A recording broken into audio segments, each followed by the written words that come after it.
یہ رجب طیب اردوغان مصطفیٰ کمال اتا ترک اور خلافت عثمانیہ کا جانشین ملک ترکی ہے۔ اگر ترکی کے مغرب میں آپ دیکھیں تو بحیرہ ایجین میں سینکڑوں چھوٹے بڑے جزائر دیکھنے کو ملتے ہیں جو ساحل کے بالکل قریب بھی واقع ہیں۔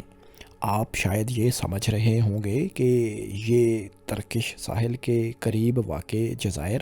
ترکی ہی کی ملکیت ہوں گے، لیکن دوستو ایسا ہرگز نہیں، بلکہ ترکی کے ساحل کے ساتھ ساتھ اور اس سمندر میں واقع تقریباً سبھی قابل ذکر جزائر ہمسایہ ملک یونان کی ملکیت ہیں، اور بعض یونانی جزائر تو ترکی کے ساحل سے محض 2 کلومیٹر یا اس سے بھی کم فاصلے پر واقع ہیں۔ ظاہر ہے آپ کے ذہن میں یہ سوال آ رہا ہوگا کہ ایسا آخر کیوں ہے، اور آپ یقیناً یہ بھی سوچ رہے ہوں گے کہ کیا ترکی اور یونان کا ان جزیروں کی ملکیت پر کوئی تنازع بھی ہے، اور یہ تنازع اگر ہے تو کس نوعیت کا ہے؟ دوستو آپ کے سوالات کا مختصر جواب یہی ہے کہ بالکل تنازع ہے، اور انتہائی شدید نوعیت کا ہے۔ اس تنازع کی تفصیل میں ہم بعد میں جائیں گے، لیکن اس سے پہلے ہم یہ جان لیتے ہیں کہ آخر یہ جزیرے یونان کی ملکیت ہیں ہی کیوں۔ دوستو ایجین سی کے ان جزائر کی کہانی صدیوں پرانی ہے۔ 14ویں اور 15ویں صدی میں جب سلطنت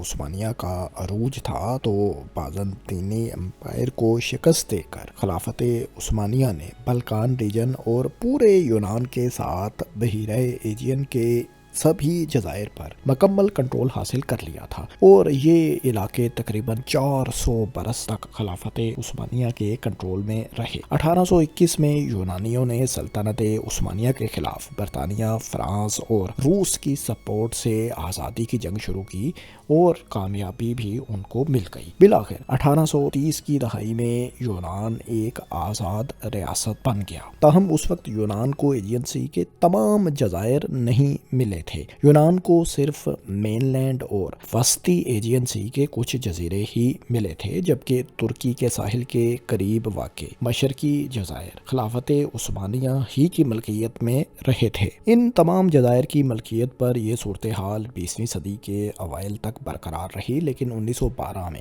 اٹلی نے کمزور ہوتی ہوئی سلطنت عثمانیہ کو شکست دے کر ایجین سی کے جنوب مشرق میں واقع ڈوڈیکانیز جزائر، جن میں روڈز جزیرہ بھی شامل ہے، اپنے کنٹرول میں کر لیے۔ اب عثمانیوں کے پاس شمال مشرقی بحیرہ ایجین کے جزائر ہی صرف بچے تھے، لیکن ان پر بھی ان کا کنٹرول زیادہ عرصے تک قائم نہ رہا، کیونکہ 1912 ہی میں بلقان کی جنگیں شروع ہو چکی تھی۔ ان جنگوں میں یونان نے عثمانیوں کو شکست دینے کے بعد ترکی کے ساحل کے قریب موجود شمال مشرقی ایجین جزائر جیسا کہ لیمنوس، لیسبوس، چیوس اور ساموس پر قبضہ کر لیا۔ 1914 میں بڑی طاقتوں برطانیہ، فرانس اور رشیا نے ایک فیصلے کے تحت یہ شمال مشرقی جزائر باضابطہ طور پر یونان کے حوالے کر دیے، لیکن اس شرط کے ساتھ کہ ان جزائر کو مکمل طور پر غیر فوجی یعنی ڈی ملٹرائزڈ ہی رکھا جائے گا۔ یاد رہے کہ اب ایجین سی کے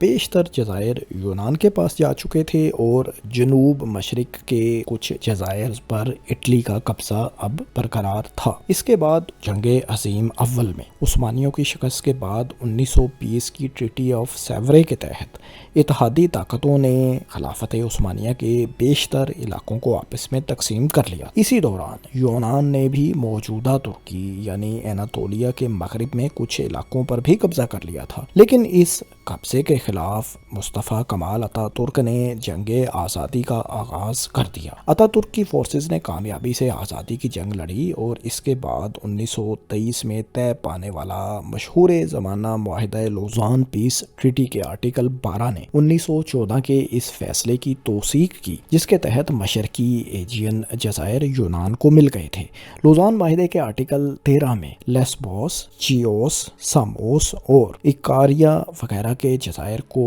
غیر فوجی رکھنے یعنی نان ملٹرائز رکھنے کی شرائط بھی عائد کی گئیں۔ جنوب مشرقی ایجین جزائر پر اٹلی کا قبضہ جنگ عظیم دوم تک برقرار رہا تھا، لیکن جیسا کہ ہم جانتے ہیں کہ جنگ عظیم دوم میں اٹلی اتحادیوں یعنی برطانیہ، امریکہ، روس اور فرانس کے خلاف جنگ لڑ رہا تھا اور اسے شکست کا سامنا کرنا پڑا تھا۔ اس شکست کے بعد 1947 کے پیرس امن معاہدے کے تحت اٹلی کے زیر قبضہ ڈوڈیکانیز جزائر بھی بجائے ترکی کے یونان کے حوالے کر دیے گئے۔ اس معاہدے میں بھی ترکی کے تحفظات کو صرف اس حد تک مد نظر رکھا گیا کہ یہ شرط رکھ دی گئی کہ یہ جزائر ہر صورت میں نان ملٹرائز رہیں گے، یعنی یہاں پر اپنی افواج وغیرہ یونان تعینات نہیں کرے گا۔ یوں دوستو 20ویں صدی میں بحیرہ ایجین کے سبھی قابل ذکر جزائر یونان کی ملکیت میں چلے گئے اور ترکی کو چاروں ناچار انہی فیصلوں کو قبول کرنا ہی پڑا، کیونکہ ترکی نے ان جزائر کو بلقان کی جنگوں اور جنگ عظیم اول میں شکست وغیرہ کھانے کے بعد ہی ظاہر ہے لوز کیا تھا۔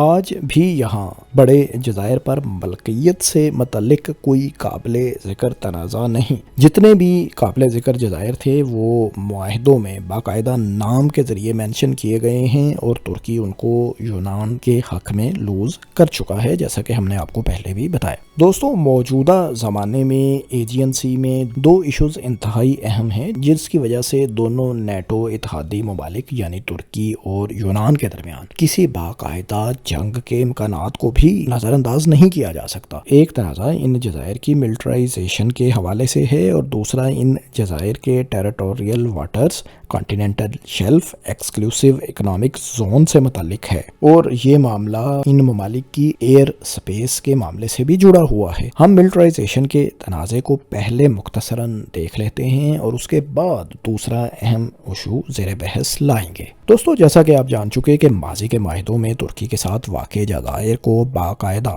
نام کے ساتھ مینشن کیا گیا تھا اور ان کو ڈی ملٹرائز رکھنے پر اتفاق معاہدوں میں کیا گیا تھا، لیکن یونان اب ان معاہدوں کی صریحاً خلاف ورزی کرتے ہوئے اپنی ملٹری اور ہتھیار وغیرہ ان جزائر پر نصب کر رہا ہے۔ حد تو یہ ہے کہ یونان نے 23 نان ملٹری جزائر میں سے 21 پر اپنی ملٹری تعینات بھی کر دی ہے۔ ان جزائر پر یونانی فورسز جدید اینٹی شپ میزائل بھی نصب کرنے جا رہی ہیں۔ ترکی کے مطابق ان جزائر پر یونان کی حاکمیت براہ راست ان کے غیر فوجی یعنی نان ملٹرائزڈ ہونے کی شرط سے جڑی ہوئی ہے، اور یونان کا ان جزائر پر یک طرفہ طور پر فوج تعینات کرنا یا ہتھیار رکھنا ماضی کے معاہدوں کی سنگین خلاف ورزی ہے۔ اسی لیے یہ جزائر دونوں ممالک کے درمیان ایک انتہائی حساس اور خطرناک تنازع دور حاضر میں بن چکے ہیں۔ دوستو اب ہم آتے ہیں دوسرے اور پیچیدہ اور انتہائی اہم تنازع کی طرف، جو سمندری حدود، ٹیریٹوریل واٹرز، کانٹیننٹل شیلف اور ایکسکلوسیو اکنامک زون سے متعلق ہے۔ اس وقت بحیرہ ایجین میں ترکی اور یونان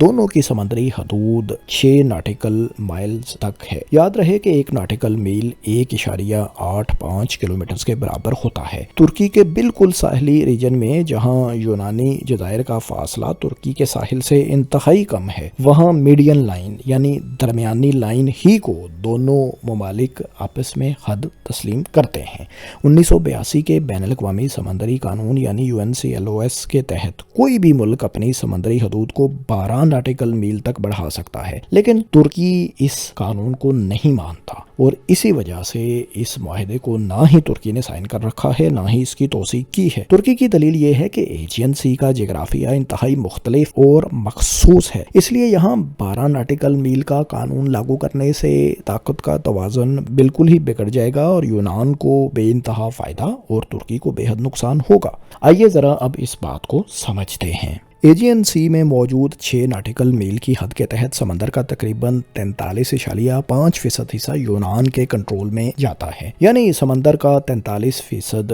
حصہ یونان کے ٹیریٹوریل واٹرز ہیں۔ اس موجودہ حد کے تحت ترکی کا حصہ محض 7.5% ہی بنتا ہے، جبکہ باقی بچ جانے والا 49% حصہ بین الاقوامی واٹرز ہائی سیز بن جاتے ہیں، جہاں سے دنیا بھر کے ممالک کے بحری جہاز بلا روک ٹوک گزر سکتے ہیں۔ لیکن اگر بین الاقوامی اقوامی سمندری قانون کا سگنیٹری ہونے کے ناطے یونان اپنی سمندری حدود کو 12 ناٹیکل میل تک بڑھا لیتا ہے، جس کے ترکی بے حد خلاف ہے، تو طاقت کا توازن یہاں یونان کے حق میں بڑھ جائے گا۔ اس صورت میں بحیرہ ایجین کا تقریباً 72% حصہ یونان کے کنٹرول میں چلا جائے گا، یعنی اتنا حصہ یونان کے ٹیریٹوریل واٹرز بن جائیں گے۔ ایسا کرنے سے ترکی کے حصے میں اضافہ تو ہوگا لیکن انتہائی معمولی، کیونکہ کوئی آئی لینڈ وغیرہ تو ترکی کی ملکیت میں اس علاقے میں ہے نہیں، تو ترکی کا حصہ انتہائی معمولی سا بڑھ کر محض 8.8% ہو جائے گا۔ لیکن دوستو، یونان کا 6 ناٹیکل میل سے اپنی ملکیت 12 ناٹیکل میل تک کلیم کرنے کا سب سے بڑا نقصان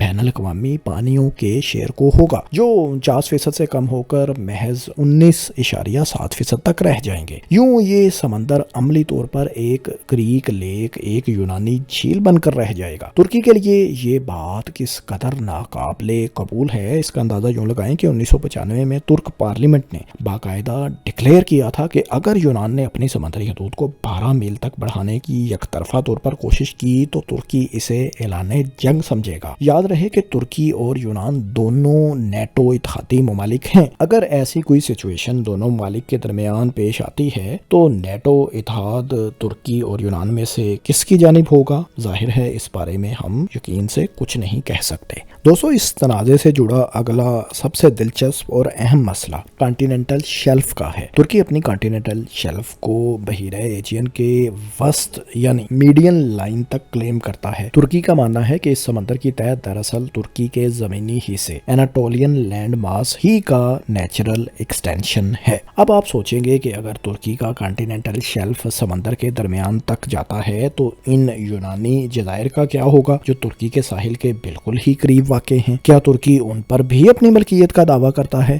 تو اس کا جواب ہے نہیں۔ ترکی ان بڑے اور قابل ذکر جزائر کی ملکیت کلیم نہیں کرتا، بلکہ ترکی کا موقف یہ ہے کہ یہ جزائر یونان ہی کی ملکیت ہیں، لیکن دراصل ترکی کے کانٹیننٹل شیلف کے اوپر یہ واقع ہیں۔ ترکی کے موقف کے مطابق یونان کو ان جزائر کے ارد گرد صرف 6 ناٹیکل مائلز کے ٹیریٹوریل واٹرز ملنے چاہیے، جبکہ ان جزائر کے ارد گرد موجود سمندر کی تہہ، سی بیڈ اور اس کے وسائل پر ترکی کا حق ہے، یعنی ترکی کے نزدیک یہ جزائر ترک سمندر کے اندر محض یونانی ایکسکلیوز کی سی حیثیت رکھتے ہیں۔ یہی منطق ترکی ایکسکلوسیو اکنامک زون کے لیے بھی استعمال کرتا ہے۔ ترکی کا ماننا ہے کہ ان جزائر کا اپنا کوئی الگ کانٹیننٹل شیلف یا ایکسکلوسیو اکنامک زون نہیں ہونا چاہیے، بالخصوص وہ جزائر جو مین لینڈ سے دور کسی دوسرے ملک کی ساحل کے قریب واقع ہوں۔ مثال کے طور پر ترکی کا موقف ہے کہ یہ انتہائی غیر منصفانہ ہے کہ کاسٹیلوریزو جیسا محض 9 مربع کلومیٹر کا ایک چھوٹا سا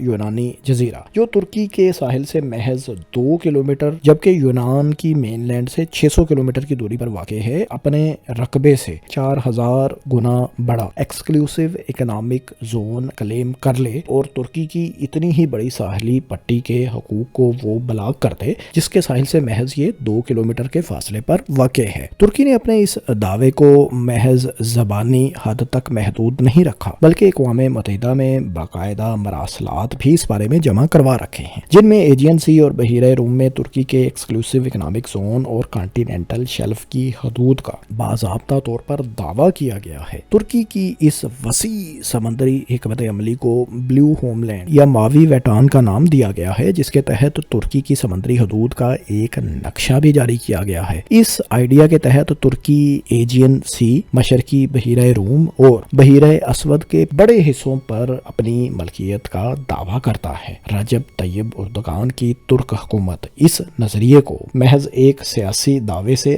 آگے لے جا کر باقاعدہ اپنے ملک کا قانون یعنی لا آن ٹرکش میری ٹائم جورسڈکشن ایریاز میں تبدیل کر رہا ہے۔ چونکہ ترکی UNCLOS کا سگنیٹری نہیں ہے، اس لیے وہ اپنے اس نئے قانون کے ذریعے continental shelf, exclusive economic zone اور سمندری وسائل کے حقوق کو اپنے ڈومیسٹک لا کا حصہ بنا رہا ہے تاکہ عالمی سطح پر اپنے حقوق کا تحفظ کر سکے اور آئندہ بھی کوئی ترکش حکومت مغربی ممالک کے دباؤ میں آ کر اپنے حق سے دستبردار نہ ہو پائے۔ اس قانون کے پاس ہونے کے بعد سمندر میں موجود تیل، گیس، معدنیات اور دیگر قدرتی وسائل پر ترکی کو اپنے قانون کے مطابق قانونی تحفظ مل جائے گا، جو مستقبل میں یونان اور ترکی کے درمیان اس خطے میں طاقت اور وسائل کی رسا کشی کا پیش خیمہ بھی ثابت ہو سکتا ہے، یا دیگر مغربی ممالک امریکہ وغیرہ ترکی کو ایسا کرنے کی اجازت دیں گے، یہ تو آنے والا وقت ہی بتائے گا۔ دوستوں 1970 اور 80 کی دہائیوں میں جب یہ خیال عام تھا کہ بحیرہ ایجین کی تہہ میں تیل کے وسیع ذخائر بھی موجود ہو سکتے ہیں، تو دونوں ممالک کے درمیان کشیدگی عروج پر پہنچ گئی تھی۔ ترکی نے ان متنازع علاقوں میں اپنی ریسرچ اور تیل کی ایکسپلوریشن کے لیے بحری جہاز بھیجے تھے۔ اس کے جواب میں یونان نے بھی کچھ ایکٹیویٹیز یہاں پر کی تھیں۔ بحیرہ ایجین میں انرجی ریسورسز کا پوٹینشل تو موجود ہے، اور یہی وجہ ہے کہ کوئی بھی ملک اپنے دعووں سے ایک انچ بھی پیچھے ہٹنے کو تیار نہیں۔ اگر یونان اپنی سمندری حدود کو 12 ناٹیکل میل تک بڑھا لیتا ہے تو تمام جزیروں کی ملکیت رکھنے کی وجہ سے پورے ایجین سی کے کنٹیننٹل شیلف پر بھی یونان کا حق بن جائے گا، اور اس سمندر کی تہہ میں موجود تمام وسائل کا اکلوتا مالک بھی ظاہر ہے یونان بن جائے گا۔ ترکی اسی لیے اپنے بلو ہوم لینڈ کے قانون کے ذریعے ایجین سی کے وسط تک اپنے کنٹیننٹل شیلف کا کلیم کر رہا ہے، تاکہ سمندر کی تہہ میں موجود تیل، معدنیات اور گیس وغیرہ اگر کچھ بھی دریافت ہوتا ہے اور نکلنا شروع ہوتا ہے تو اس پر اپنی ملکیت کا دعویٰ کر سکے۔ بلیو ہوم لینڈ آئیڈیا کے تحت ترکی صرف بحیرہ ایجین میں ہی نہیں بلکہ مشرقی بحیرہ روم میں بھی سائپرس جزیرے کے واٹرز کا ایک بڑا حصہ بھی کلیم کرتا ہے، جو ترکی کے موقف کے مطابق شمالی سائپرس کا حصہ ہونا چاہیے۔ یاد رہے کہ سائپرس جزیرے کا شمالی 37% حصہ ترکش ریپبلک ہے اور ناردرن سائپرس کہلاتا ہے، اور یہ ایک آزاد ریاست خود کو کہلاتا ہے، لیکن اس کو صرف ترکی ہی کی حمایت حاصل ہے اور ترکی ہی اسے ایک آزاد ملک اور الگ ملک تسلیم کرتا ہے۔ مغربی اور دنیا کے زیادہ تر دوسرے ممالک اسے آزاد ریاست تسلیم نہیں کرتے۔ دوستو، اگر آپ سائپرس جزیرے کے معاملے پر ترکی اور یونان کے تنازع کے بارے میں جاننا چاہتے ہیں تو ویڈیو کے آخر میں دیے گئے لنک پر کلک کر وہ تفصیلی ویڈیو آپ دیکھ سکتے ہیں۔ اب آپ ہمیں اس ویڈیو میں ڈسکس کیے گئے ایشوز کے بارے میں بتائیں کہ آپ کو کیا لگتا ہے، یونان کا دعویٰ درست ہے یا ترکی کے موقف کے آپ ساتھ ہیں؟ اور اس طرح کی معلوماتی تحقیقاتی ویڈیوز آئندہ بھی دیکھتے رہنے کے لیے پک سوچو کو سبسکرائب کرنا ہرگز نہ بھولیے۔ شکریہ۔